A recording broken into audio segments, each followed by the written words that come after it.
HM घाटमाता 9.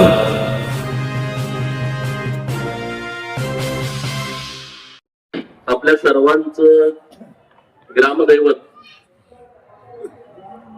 Shri खंडोबाच्या यात्रेच्या निमित्तानं आजूबाजूच्या परिसरातील हजारो भाविक गेले 3 दिवस करंजे गावामध्ये दर्शनाच्या निमित्तानं येत आहेत. अशा सर्व खंडोबा भक्तांना मी या यात्रेच्या निमित्तानं खूप खूप पहिल्यांदा शुभेच्छा देईन. या यात्रेच्या निमित्तानं मी दर्शनासाठी आणि कुस्ती मैदानाला भेट द्यायला यावं अशी आग्रही मागणी माननीय शिवाजीराव माने अण्णासाहेब आणि त्यांच्या सर्व सहकार्याने केली. आणि मग म्हटलं आज काही झालं तर करंजाला गेल्याशिवाय गत्यंतर नाही, त्याशिवाय खंडोबा पावणार नाही. आणि म्हणून दिवसभर मी 4 ला इथं बदलो होतो. नशीब 6 ला तर इथं किती पोचलो कोण असतो, किती 7 ला पोचलो. कारण दिवसभर खूप कार्यक्रम होते आणि मला इथं आल्यानंतर सभा हे माहित नव्हतं. ते म्हटलं कुस्ती मैदानात जायचं, असं करायचं जायचं. पण परत अण्णासाहेब म्हणजे चावडीकडे जायचंय. मी म्हटलं चावडीत आता कोण आहे. तर ते इथं आल्यानंतर एवढं भव्य दिव्य कार्यक्रमाचं आयोजन केलेलं मला दिसलं. अण्णासाहेबांना मी मनापासून आणि गावाच्या सर्व प्रमुखांना धन्यवाद देईन. या कार्यक्रमाच्या निमित्तानं माजी सभापती ब्रह्मानंद शेठ, माझे सहकारी मित्र आणि या तालुक्याचे अध्यक्ष माननीय दाजीशेठ पवार, सरपंच अगस्तीनगर, माननीय माझे मित्र बंडूशेठ कातुरे, ताडाच्या वाडी गावाचे सरपंच ज्यांनी आता तुम्हाला मार्गदर्शन केलं असे तरुण तडफदार युवा नेते माननीय सागर पवार आपले पण जीवाभावाचे सहकारी आहेत, लक्षात असू द्या. त्यांना सागर माझा अत्यंत जीवाभावाचा मित्र आहे आणि अत्यंत तरुण आहे. गावातील प्रमुख मंडळी, आपल्या गावचे सरपंच माननीय दिलीप पाटील साहेब, माननीय मोहे गावचे आमचे सहकारी मित्र माननीय पिंटू मालक, नथुराम शेठ, हनुमंत शेठचा आवर्जून आज आग्रह होता. संपतराव शेठ आहेत, बाळासाहेब थोरात, अनिल माने, वैभव माने, मेजर साहेब, अशोक मास्तर, हनुमंत माने सावकार, शाजी सूर्यवंशी, प्रल्हाद माने, सर्व मंडळी आहेत व्यासपीठावरती. आणि तुम्ही सर्वजण, खरं तर मी आता जास्तीचा वेळ घेत नाही, यात्रेचा कार्यक्रम आहे, तुम्ही मला तरी दुसरं तुम्ही काहीतरी चालू केलंय. तर आज करंजे गावामध्ये माझा सन्मान सत्कार केला, त्याबद्दल मी मनपूर्वक आभार व्यक्त करतो. करंजे गाव असं आहे, माझ्यावरती खूप प्रेम करतंय. नेमकं प्रेम कोण करतंय हे मला आजपर्यंत कळलं नाही. कारण ज्या त्या निवडणुकीत जेव्हा मी उभा राहिलो तेव्हा नंबर 1 ची मतं असतात आणि पुढे तर कुणीच येत नाही. आता अण्णासाहेब ही सगळी टीम यायला लागली, आज कोणच यायचं नाही.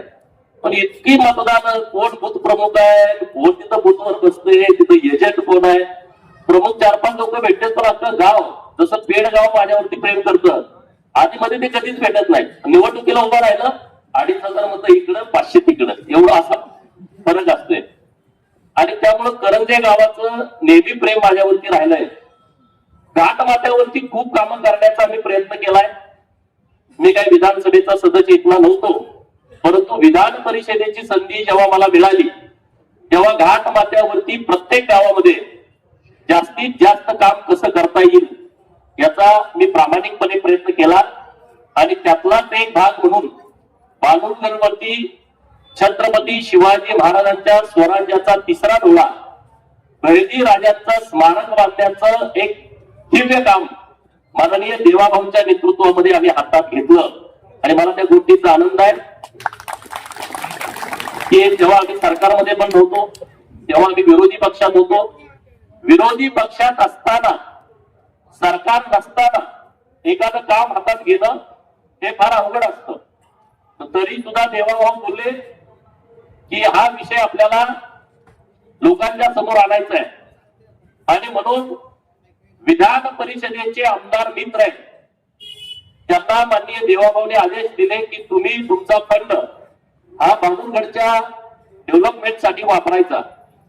आणि म्हणून पहिलाच माझे सहकारी मित्र सदाभाऊ खोत यांच्या फंडातून 25 लाख, माझ्या फंडातून बालेश्वर मंदिराला 25 लाख आणि देवस्थानला 25 लाख, असा टेक्निकल विषय करून 50 लाख, असं 75 लाख रुपयाचं काम पहिल्यांदा आम्ही हातात घेतलं, ते चालू केलं. परत 1.5 कोटी रुपयाचा निधी दिलाय. 20 कोटी एकूण त्या स्मारकासाठी लागणार आहे. आणि आता फेब्रुवारी झाल्याच्या नंतर हा विकास आराखडा माननीय मुख्यमंत्री महोदयांच्या आम्ही समोर मांडतोय.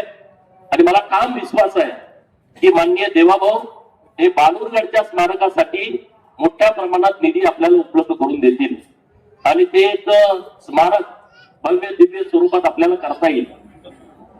नमो फाउंडेशनच्या माध्यमातून काही गावात आम्ही काम केलं.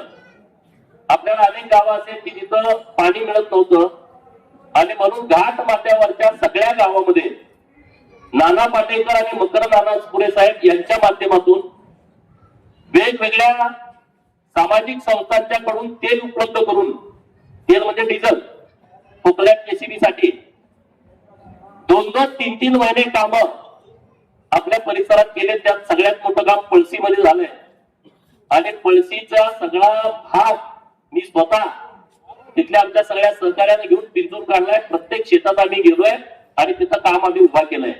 नंतर जेव्हा दुष्काळाची परिस्थिती निर्माण झाली, परंतु पळशी गावाला तेव्हा टँकर लावायची वेळ आली नाही, कारण तेव्हा तिथं जलसंधारणाचं मोठं काम झालं होतं.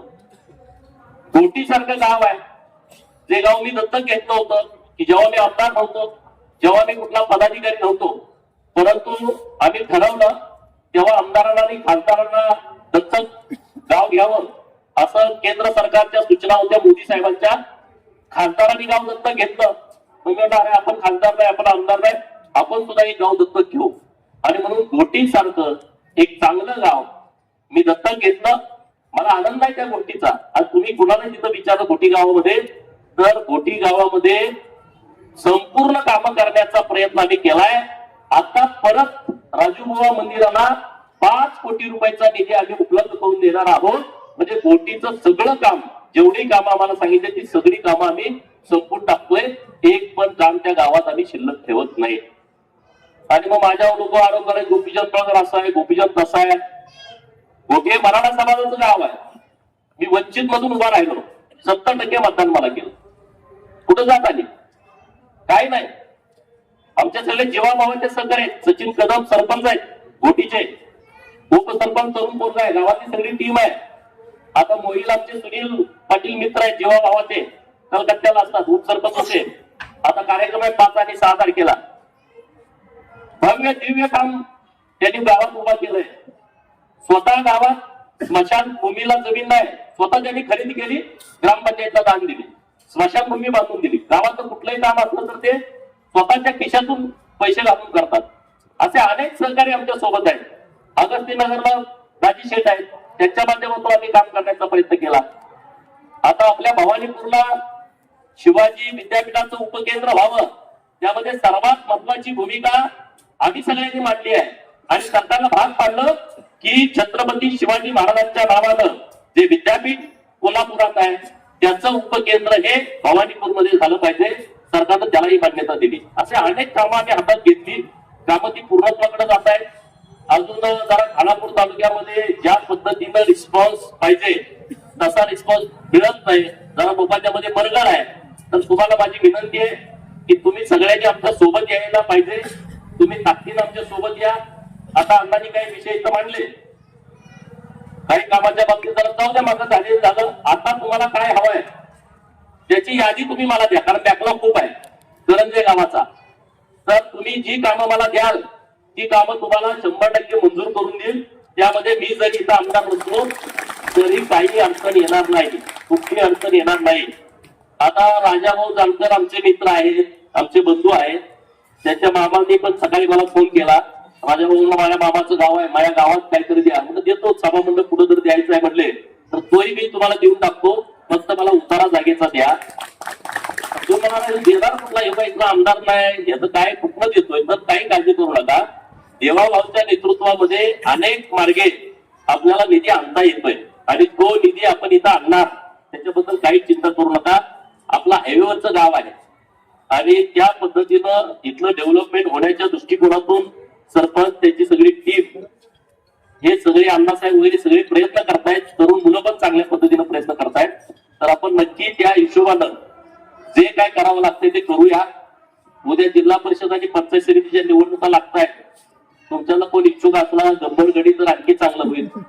आम्हाला सांगा तशा पद्धतीनं, कारण आपलंही पॅनल इथं चांगल्या पद्धतीने लागणार आहे.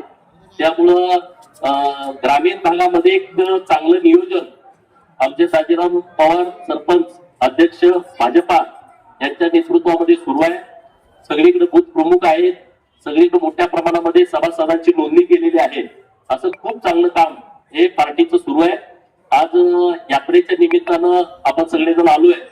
खंडोबा देवस्थान हे अत्यंत पवित्र ठिकाण आहे.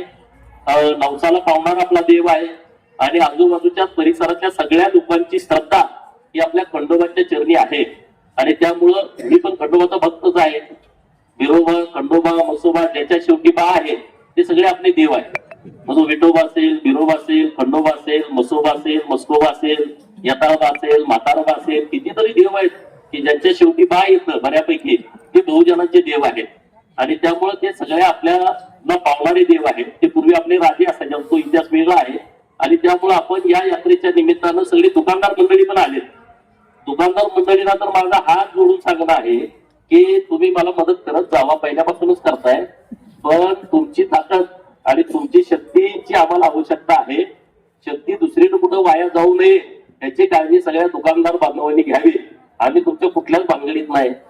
सोनं सोडवा त्याचं निम काढून घ्या असल्याही धंद्यात आम्ही नाही. पण जिथं कुठं मदत होईल तिथं आम्ही करतोय. नाहीतर 1 किलो सोडलं ना अर्धा किलो आम्हाला द्या, आपल्या धान्यात आम्ही नाही. बरोबर ना? एखादी बोकाडी तुमचं खाल्लं असेल त्याबद्दल काही दुमत नाही. तुमच्याकडे आल्यावर तुम्ही आगड्या बिगड्या घालता त्याबद्दल दुमत नाही. परंतु दुकानदाराचं खूप प्रेम मला मिळालं, माझ्यासारख्या सामान्य कार्यकर्त्याला मिळालं.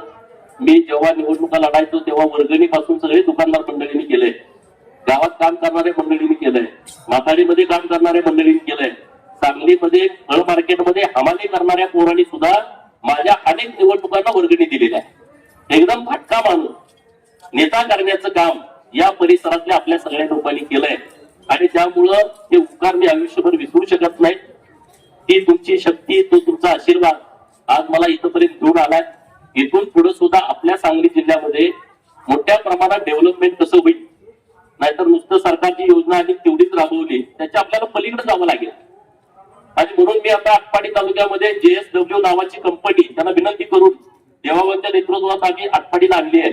आणि आम्ही असा प्लॅन करतोय की 20,000 एकरामध्ये एक मोठा सोलर प्रोजेक्ट, आणि तो जर आमचा सक्सेस झाला तर महाराष्ट्रातला सर्वात मोठा प्रोजेक्ट आटपाडीमध्ये होतोय. सर्वात मोठा प्रोजेक्ट त्याची इन्व्हेस्टमेंट 20, 25, 30 हजाराच्या कोटीच्या पुढे असू शकते. आता जवळपास 1000 एकर लोकांनी जमीन हे त्या कंपनीला करार करून दिली आहे. जमीन विकत नाही. आमच्या लोकांची जमीन 1 गुंठा पण आम्ही विकत नाही, भाड्यानं देतोय. 1 लाख रुपये ऍडव्हान्स, म्हणजे एका एकराला 50,000 रुपये भाडं, 2 वर्षाचं भाडं ऍडव्हान्स आणि वर्षाला 50,000 रुपये भाडं. अशा शेतकऱ्यांना ते परवडत आहे ना. आपलं मालरान आपण मेंढराला चारायला देतो 5,000 20 एकर. आता त्यांना 20 लाख रुपये ऍडव्हान्स दिले आणि आता आपली लोक मेंढर पण पाळायची कमी झाली खूप. आता मी पडळकरवाडीत आम्ही बघितलं लहानपणापासून, आम्ही सकाळी 6ला उठतो तर सगळ्या चौकात लेंड्याच असायच्या, ते सगळी मेंढरच असायची. म्हणजे तुम्ही जिथं तुमचे पाहुणे तिथं पण हीच परिस्थिती होती. आता कुठं तरी मेंढ्या दिसते. त्या दसऱ्याला दिवाळीला 4 खांडवं येते तेवढंच पळायला पडतो, नाही तर ती परिस्थिती नाही. आणि सरकारने याबाबत पण मी सरकारला पण विनंती करतो, या विचार केला पाहिजे सरकारनं. मेंढपाळांच्या बाबत जर सरकारनं धोरण नाही राबवलं व्यवस्थित तर भविष्यामध्ये फार मोठी अडचण होऊ शकते. परवा ते सभागृहात नागपूरला अधिवेशन झालं, सगळीकडे बिबट्या बिबट्या बिबट्या बिबट्या बिबट्या, इथं घुसला बिबट्या, तिथं घुसला बिबट्या, घरात निघाला बिबट्या, गावात निघाला. सगळ्या आमदारांची मी भाषणं ऐकत होतो. तिकडे बिबट्या आलाय, तिकडे बिबट्या आलाय, नागपुरात शिटीतच बिबट्या घुसला. अरे मला घुसणारच ना. तुम्ही मेंढपाळांना जंगलात जायचं बंद केलं, मग बिबट्या खाणार काय? जर काय तुम्ही खानावर लावल्या जंगलामध्ये, तो खाईल काय? आमची लोक जात होती तिथं तेव्हा तो बिबट्या घाल येत नव्हता. हे साधं गणित काय फॉरेस्टच्या अधिकाऱ्यांना कळत नसावं असा प्रश्न मला पडतोय. एवढे शिकलेत, अभ्यास केलाय, एवढं सगळं केलंय, यार तुम्हाला कळत नाही. मेंढरावाल्याला आज सोडा की बिबट्या काय बाहेर येतोय परत गावातून हायवेला, काय गरज आहे काय? हे जे नियम तुम्ही केले, नियम बदलले. अरे जंगल, जल, जंगल, जमीन ही आमची आहे, आम्ही त्याच्या राजे आहोत, याच्यावरती आमचा हक्क आहे, याच्यावरती आमचा ताबा आहे. तुम्ही त्याच्यावरती आक्रमण केलं, मग काय परिस्थिती होणार?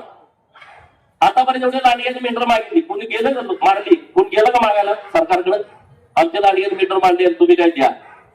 नाही. हे सगळं निसर्ग चक्र सुरू होतं, त्याला कुठेतरी तुम्ही छेद देत आहे नियमाच्या नावाखाली. त्यांनी संशोधन काय केलंय, जून जुलै मध्ये मेंढ्या जर जंगलात गेल्या तर ते अशा त्यांच्या पायाखाली ते जे बी पडलेलं असतं ते मरून जातं, गवत उगवत नाही, झाडं उगवत नाही, म्हणून मेंढ्यांना आत सोडायचं नाही. म्हणजे चांगली बुद्धी दिसत्या. हे खाता आता झाला असेल 200-300 वर्षापूर्वी त्या फॉरेस्टचं. त्याच्या अगोदर काही मेंढ्या नव्हत्या, त्याच्या अगोदर काही जंगल नव्हतं, त्याच्या अगोदर काही जून महिना येत नव्हता, सगळं होतं ना. हे सगळं निसर्ग जे आहे ते निसर्गाचं चक्र आपण जोपासलं पाहिजे. परंतु आता काय तज्ञ लोक ती एसीत बसणार, ते कोणाकडून माहिती घेणार सांगणार, आणि म्हणून ते आमच्या लोकांना विचारा, त्यांना सगळं माहित आहे, सगळी परिस्थिती त्यांना माहित आहे. आमच्या आजीच्या काळामध्ये किंवा मागच्या 30 वर्षापूर्वी आपल्या सगळ्यांच्याच काळामध्ये आपल्या घरात आई सांगायची कुठल्या दिवशी पाऊस येणार, आणि बरोबर त्याच दिवशी पाऊस यायचा. म्हणजे एवढं त्यांचं अभ्यास होता आणि निसर्ग सुद्धा त्या चक्रानुसार चालत होता. आज तशी परिस्थिती राहिली नाही. घड्याळ नव्हती, सूर्याकडे बघून आपली लोक टायमिंग सांगायची, वर बघून सांगायचे आता एवढ्या वाजल्या असतील, आता तेवढ्या वाजल्या असतील, आता सावली इथं गेल्या तर एवढं वाजलं. एवढं लोकांचं अभ्यास होता आणि या सगळ्या गोष्टीवरती कमांड होतं. जेवढ्या जेवढ्या सुविधा यायला लागल्या तसं तसं आता आपण आळशी व्हायला लागलोय. आता जाऊ दे तो विषय बाकीचा. मी अण्णासाहेबांना एवढं सांगेन की करंजे गावामध्ये खूप चांगलं संघटन आपण तयार केलंय. तर हे संघटन अत्यंत चांगल्या पद्धतीने आपण पुढे घेऊन जाऊ. आजूबाजूच्या गावामध्ये चांगलं आपलं संघटन आहे आणि ते संघटन सोबत घेऊन उद्याच्या जिल्हा परिषद आणि पंचायत समितीच्या निवडणुका अत्यंत ताकदीने आपल्याला आपल्या या तालुक्यामध्ये लढवायच्या आहेत. ही गोष्ट पक्की तुम्ही ध्यानात ठेवा, एवढीच तुम्हाला कळकळीची विनंती करतो. आम्हाला बोलावलं, आमचा मान सन्मान सत्कार केला, त्याबद्दल करंजे गावातील सर्व मंडळींचं मी मनापासून आभार व्यक्त करतो. खंडोबाच्या चरणी प्रार्थना करतो तुम्हा सर्वांना सुख समाधान शांती भरभराटी मिळावी आणि तुमच्या सर्व आशा आकांक्षा अपेक्षा श्री खंडोबाच्या कृपाशीर्वादानं पूर्ण व्हाव्या अशी प्रार्थना खंडोबाच्या चरणी करतो. आमचे कवठेमंकाळचे काही सहकारी मित्र आज या कार्यक्रमासाठी आले, त्यांचंही जोरदार टाळ्या वाजवून आपण स्वागत करावं अशी विनंती करतो आणि थांबतो.